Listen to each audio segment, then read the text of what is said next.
Something about being outside makes me want to talk deep. Yeah. These goals are so like... I play soccer. This goal just looks so crispy. I don't know. Yeah. Anyways, okay. So, let's do this thing. All right. Yo, what's up, guys? Welcome to the Brief Dive podcast. Today, I am with... Archie, what's up, guys? And Archie, as always, dude is looking clean with nice... Dude is always clean. Trying to get like this guy, bro. Oh my God. Yeah, so today we are going to be talking about let's just go into it. Do you ever feel like you stress out about wanting to know more about the meaning of life? I used to get real anxious trying to just, I'll be up in bed and I'll be like, what is the meaning of life? Is it love? Like, is it religion? I'll just be asking myself that question. And it's like, it's one of those transcendent things that if you try to think about it, you're never gonna find like a real answer. We got like the smartest philosophers throughout history, like they're world's smartest men, you know, bar like a few people who didn't write, talking about that type of stuff. And it's like, their answers are satisfactory, right? They helped a lot of people out, but they're not, you know, universal answers to any question. You have to get really deep into religion to find like a universal answer. Even then, like that answer is not like always gonna be recognized by everybody. I find myself worried about it a lot. And why? I slowly stopped worrying about it, which I'm so glad I did, because I feel like life is, you need a why. You need a reason why you want to do something. And everyone does something for a specific reason. There's like an intention behind every single thing you do, subconscious or non-subconscious, or whether you know it or not. Good point. Everyone wants to know the big why. There's like little actions of little whys I do this and little intentions, but why is me? You know, why am I living my life, and who am I living it for? That's a question I always asked myself when I was younger, and it kind of like got me stressed out a lot. Yes. Everyone's just like, oh, find your purpose, find your meaning. And, you know, I had no idea. I would look at other people just living their lives and just living presently, and those tend to be more the people that were just like not worried as much about it. And I believe in doing that, which is what I've been trying to practice recently, just being more present and just living life. In doing that, you find your purpose as you just flow, you know, and as you go, and then you look back and you're just like, oh, I've just been doing this recently, and like maybe this is the way I should probably go, or maybe it should change in a couple. Like, it's just very fluid, more fluid than I used to think. Yeah, the thing that helped me not worry about it was I worried about it a lot, dude. I would spend like hours thinking about it, and then there was this one thought where it's like, it's a question that I'll know when I die, you know? After I, you know, leave the physical plane, that's probably an answer that's gonna be revealed. Or, you know, if it's not like gonna be revealed, then I don't know. Yeah. But in my personal opinion, I think that's just something that we're gonna find out when we die. And if we know we're going to receive the answer at some point, I don't see why we should be super impatient about it. So are you saying like at death we're just gonna know it, so there's no point in knowing it right now? Yeah, I think that's the answer to that question, is just something that we can't comprehend at the level we're at right now. Yeah. And death may or may not allow us to get to that level. Death, you know, there's so many different, and that's like where you have to do the existentialism thing, where you derive meaning from your experiences and different things in life. But yeah, I think there is something after death, and I think the reason we don't know what happens after death is because we don't have the capacity to understand it. I'm assuming, you know, this might be like a little bit presumptuous of me, but I'm assuming that we'll have that capacity once we shed our physical bodies. I think a lot of people are afraid of like when they die, and well, whether they're religious or not, just knowing that there's a whole other life that they could have lived if they didn't live in that fear state, that angry state, that emotional state. Like, imagine you died and God was like, this is the life that you could have lived if you weren't this, and if you weren't running away from me all the time. A lot of people are afraid of missing out that life. I feel like that ties into the meaning of life as well, because I don't know. I just know every action has a meaning. It's kind of like Yeah. I used to stress myself out a lot about it, but yeah. So the way I think about a lot of different things that I miss out on is like I'm reading a book. This is kind of like the existentialism thing. I would be reading a book, and have you ever read a book and not finished it? Yeah. But it was still like a good book, right? Yeah. You learned a little bit from the book, like the book was valuable to you. That's pretty much what we're doing right now as we go through life. And that book, you know, it can't stop. Right? We can't stop halfway through, and we'll still have learned like a bunch of stuff from it. Like there's still like pages and pages and pages of valuable stuff in there. But the last page of that book, like the very last page, we die, and then book shut. And if you try to get the meaning from a book, you can't get the meaning from the full meaning from a book without having read all of it. So that kind of goes into my like, you won't know until you die type of thing. Okay, that makes a lot more sense now, the book analogy. Yeah, That was really good. appreciate it. The heck? Jeez, I'm gonna steal Yeah. it. You could be halfway through a book and maybe start understanding like the rhythm of how you move and why you do it, but it isn't until the end where like you really know. And some people just don't know near the end. Yeah. And maybe that is the meaning. Back to me saying I stressed out a lot about it. I never understood moving like aimlessly and moving in a way where nothing has meaning, but in like a positive way. Yeah. I never understood that until just recently where I tried practicing that, and now I'm understanding that like, oh my gosh, if I stress myself out and like trying to find the meaning in everything, I'm just gonna go crazy. Yeah. So It's like if Einstein never ate or slept and only like focused on like quantum stuff, like he'd go insane. Yeah. That's where you go into like the existentialism, absurdism, nihilism. So like existentialism is you gain meaning from what you do and what you experience. Absurdism is there is no meaning, but that shouldn't stop you from having fun.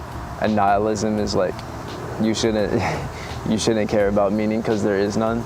That's kind of like having an aim is like being existential. what I think I still It's see straight. it. It's straight. Being existential is like not exactly knowing what you're doing, but feeling like your actions and your experiences have purpose. And then there's like the aimless thing that you were talking about, which is like absurdism or nihilism. And in an absurdist sense, you would just travel through life, and your aim would be not necessarily to find meaning in anything, but to kind of spite the meaningness of it. Nihilism is there is no meaning, so there's kind of no point, but we're here, so we should see what happens type of thing. Yeah. Do you get like existential in like public settings? Because I know I do. Can you want to talk more about that?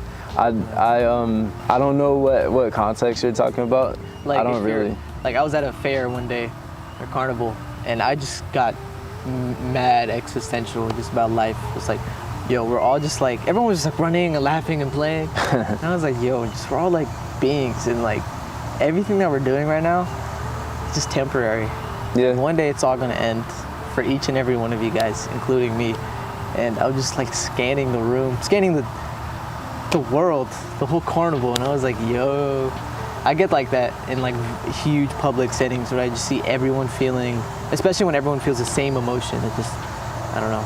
Yeah, that happens to me also, like in an airport where there's really big lines. I'm like, dude, we're all ants. Sometimes I think, have you ever thought about what we would be like as an evolved species?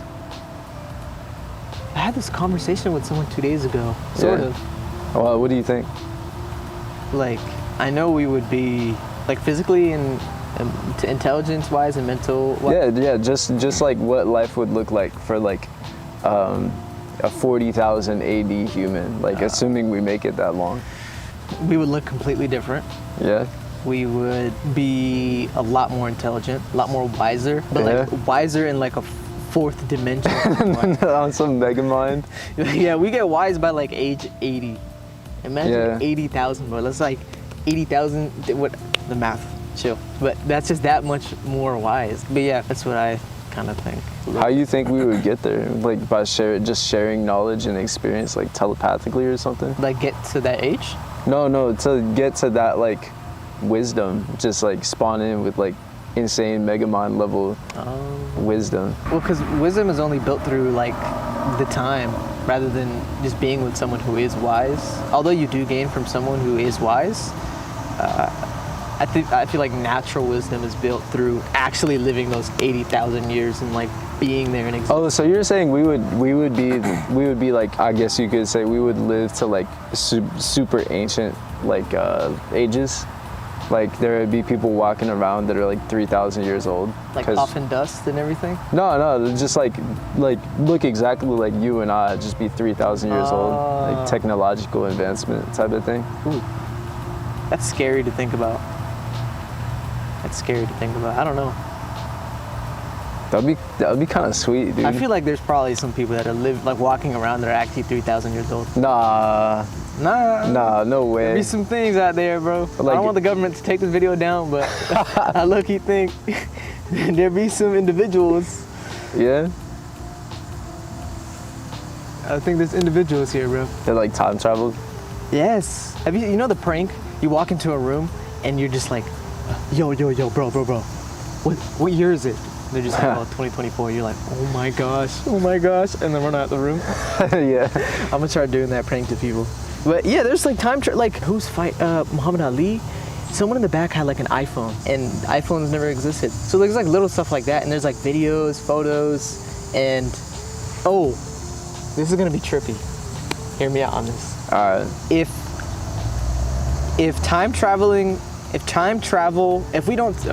If we don't see anyone from the future or past, that means time traveling has never existed. Because in the future, time traveling would have existed, so they would have come to the past. So if we currently see no one that has time traveled, then it has never existed, you know? You know, like relativity theory, like the faster you move, the slower time goes for you, basically. I've heard of that. I didn't know it was relativity theory. Yeah, so do you think if you go fast enough, time can go in reverse, and that's how we would get there? Reverse? Ooh, no. I used to watch these YouTube videos and just like how to do crazy things, like how to kill a bear or how to survive like a plane crash or something. And one of them was how to time travel. I was like 8 years old, mind you. He said go as extremely fast to the point where time would go slow, and then it would slowly rewind. And I was like, what the heck? I think it'll go slow, but maybe a rewind. That's what they did in The Flash. Like they had him run around the Earth, and like he was going so fast, time rewinded. Who are the minds behind that show? I don't know. That's like some 1950s, 1960s, like 1970s knowledge that they just like took all of Einstein's stuff and like expanded it. Dude, I can see us like if we like 40,000 years from now, if we actually do like advance to that point, I think we're gonna have some sort of like technology that allows us to like telepathically share knowledge. So like everybody just gonna have like literally you gonna spawn in with like as a baby, like you're gonna come in like couple seconds into your life, they're gonna just like put a chip in you, and that shit like it's got like all of Wikipedia in it.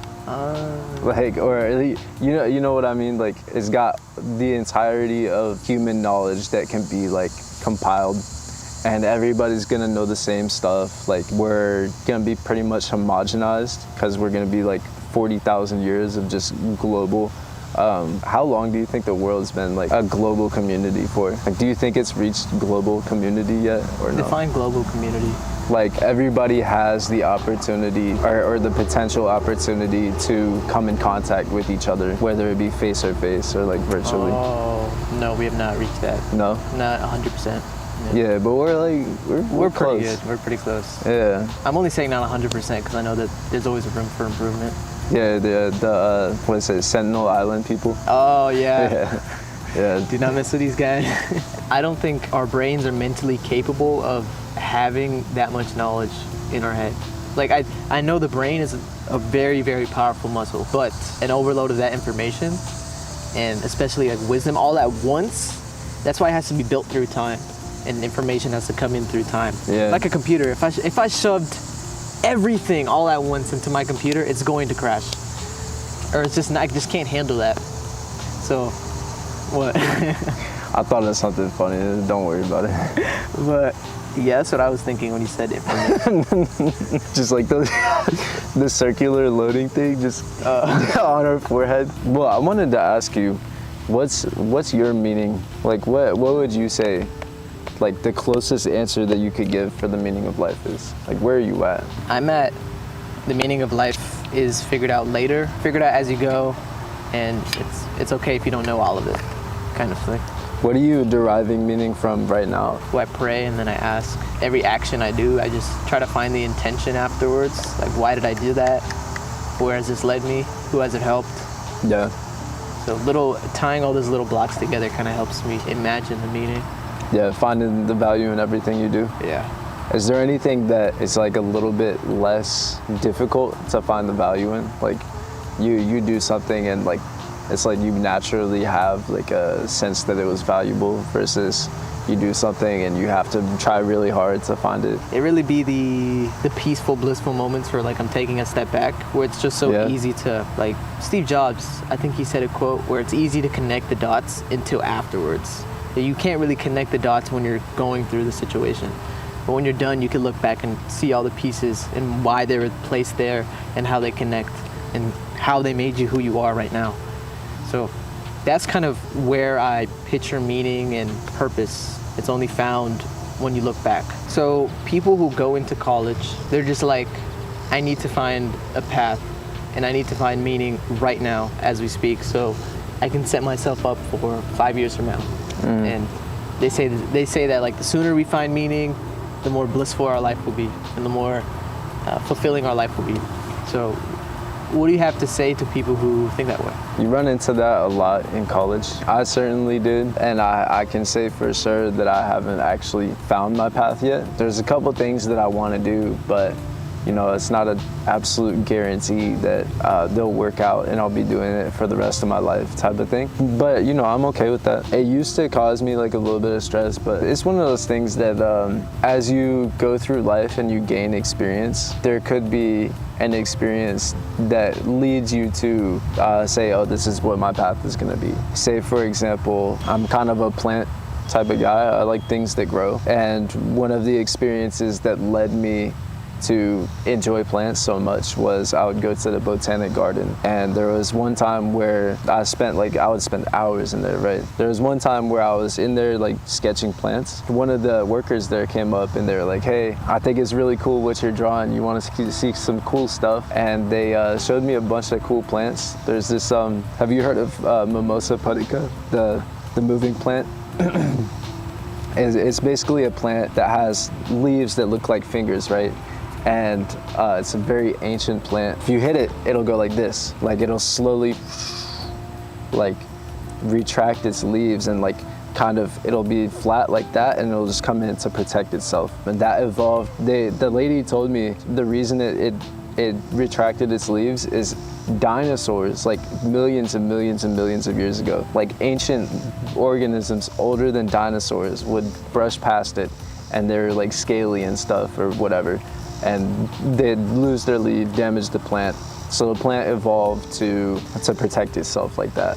And that was one of those things that I was like, wow, that's one of the coolest things I've ever heard. A lot of other people think it's cool, but it's probably not as cool to other people as it is to me. No, I think that's really cool. Yeah, that's one of those moments though where you're like, if you hadn't experienced that, that's like a core memory. If you don't have those core experiences, you're not gonna be able to say, oh, this is what I like. I think this is really interesting. There's people who will go through like an entire career progression and switch jobs. Say for example, somebody who's a social worker, they don't like being a social worker, but they still like helping people. They go to the hospital and they realize, wow, like nurses do a lot of really cool stuff. I want to be a nurse, right? There is no like definitive answer that's going to be like, this is what you're gonna want to do for the rest of your life, that you know, right? At the end of your life, if you've done one thing and you've liked it, that's how you know. That reminds me of like students who they're like in a program where it requires commitment. Like you're gonna be doing it for the next 3 years, and they know it for sure. They know that they're gonna be doing this field, like fields at psychology, You're gonna be doing that, then a master's and PhD to get like a regular job in psychology. That requires commitment. So when I see people who are like that, like I really respect that. Life is just so fluid, more fluid than we all imagine. Our emotions are there and there and there and there. Our decisions are everywhere. Our experiences are everywhere. It's just so fluid. Yeah. And it's hard to solidify a point or a part of your life because we are not solid creatures. Like we don't have solid thinking. Like we're not robots. Our brains and our way of thinking is malleable, like a sponge. So to expect it to be just solid for the next 10 years is almost impossible. That's my take on it. And even for the people, I know a bunch of people who have been like really into something from like a young age, and they've stayed into it, and you get to watch them grow up, and they're still like that's the thing they want to do. That's how they want to spend their life. Like a lot of my friends are into computers. Like that's the main thing, that like computers or engineering or something that was related to that. You watch them grow up and they're still into computers and engineering, and they're doing it as a career and stuff now, and it's like, wow, that's pretty impressive. But they're still different people than they were when I knew them when I was 12, right? Because there's things beyond just career related experience that will change somebody. You know, I'm sure you and I, if we were to go 10 years into the future and look at ourselves, we'd be like, wow, majorly different person right there. So yeah, you're right. Like we are just a sponge soaking up experiences. I feel like we're vessels in time. Yeah. And everything we take in, we take out and help the vessel right behind us. That's such a poetic phrase. And depending on the filter within that vessel, you're in charge of constructing that filter. You could have a disgusting filter and make other vessels dirtier and dirty and dirty. That'll affect their construction of filters. So as we move through life as vessels in time, our filters get constructed depending on the airways that come in. And we can't really, you gotta stick with me with this. So the camera didn't stick with me. Exactly, right when I was about to cook, the camera did not stick with me. But basically what I was trying to say is that we're all different vessels in space and time. Two people can go through the same exact thing and respond differently because the filters inside of their vessels are completely different. So what I was trying to say is that we all have different filters inside of our vessels. We all take in and we all take out. Whatever is in that processing system that you have inside of you, that determines whether you succeed or not, how you respond to life. That's what I was trying to say with the vessels. Exactly. Right when I was about to cook. That's exactly, doesn't matter. But if you guys liked this video, I know it was outside. We wanted to try something new. It was hot, but we really enjoyed it. I'm not gonna lie. If you want more of that, we can definitely do that. Don't forget to like, comment, and subscribe. Please let us know what you think about this episode. And without further ado, peace out.